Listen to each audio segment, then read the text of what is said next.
Hey guys, so this is going to be kind of a two-part video. Trigger warning for dysphoria. This is all about gender dysphoria. I'm going to talk about two things. One being why t-shirts make me gender dysphoric a lot of the time, and two, the story of my curves, which are very large and of concern. So, in terms of shirts, right now I have what are called dog ears in the center of my chest.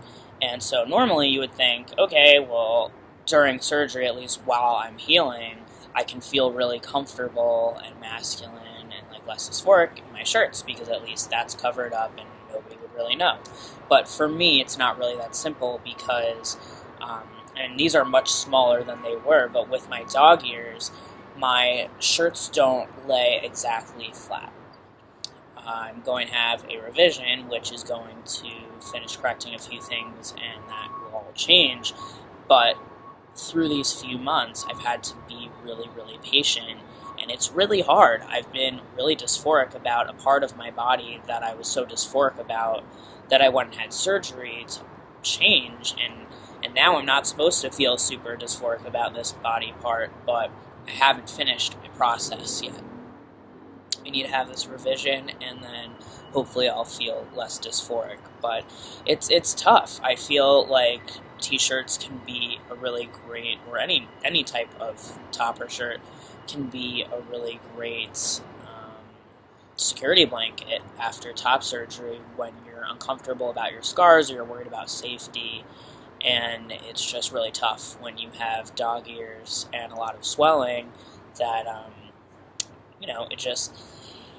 it's different when it comes to pecs. Like pecs, yeah, like once you built up your pecs, or if you have a little bit of weight here, you can have kind of something here that's not going to make your shirt totally flat, which I feel like I obsess over, and I've spoken to a couple other trans men who are really obsessed with just being washboard flat, because we're just so obsessed with this feeling of, we're so used to having such a chest and worrying about looking flat and presenting and passing and feeling flat, and so our goal is to be as flat as possible, and the reality is that a lot of cis guys, majority of cis guys, are not totally flat there.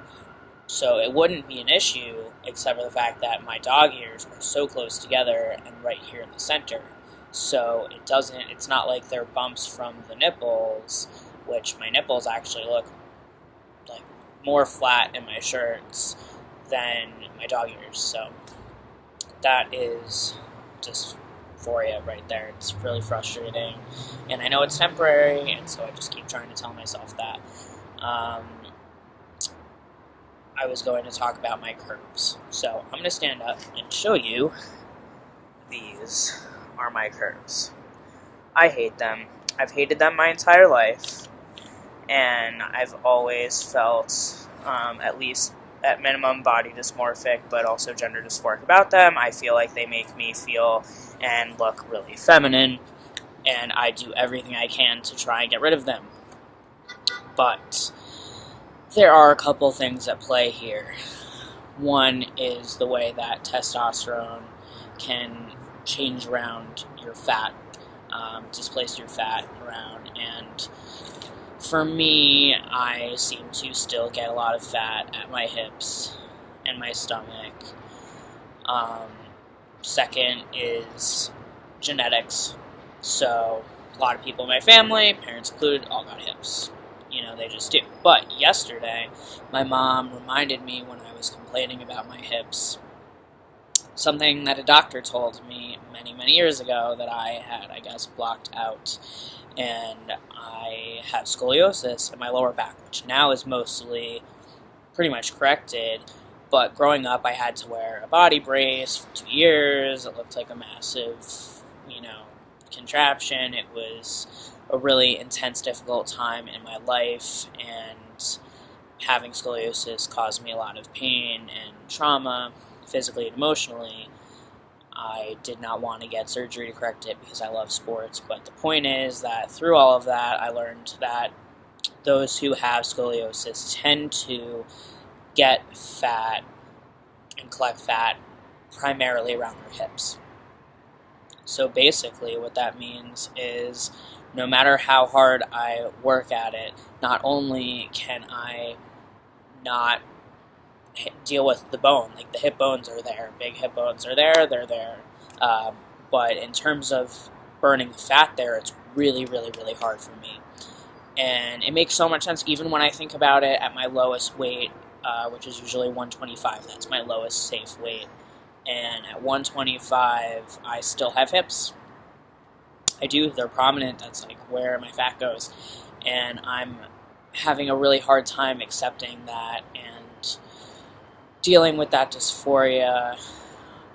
I do intend to get masculinization surgery, which I believe I've spoken about on this channel before, and I will talk about it more in the future because I intend to have it, and hopefully sometime in 2017, even if it's towards the end of 2017. I don't really know yet.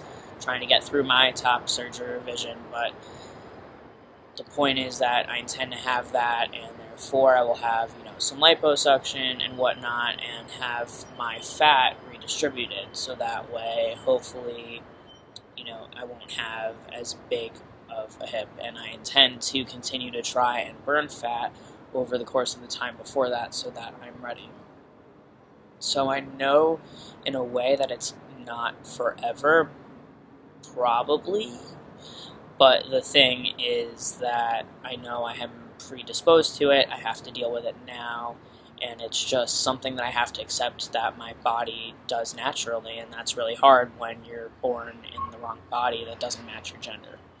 So that is a little rant there about some gender dysphoria that I'm experiencing these days. It's constant, and I just needed to let you know what was going on. Let me know if you experience the same things post-op, hips. Let me know below. If you like the video, please like it. Let me know why you like it. Please subscribe and follow along, and I'm looking forward to checking with you again soon. Have a good night, guys.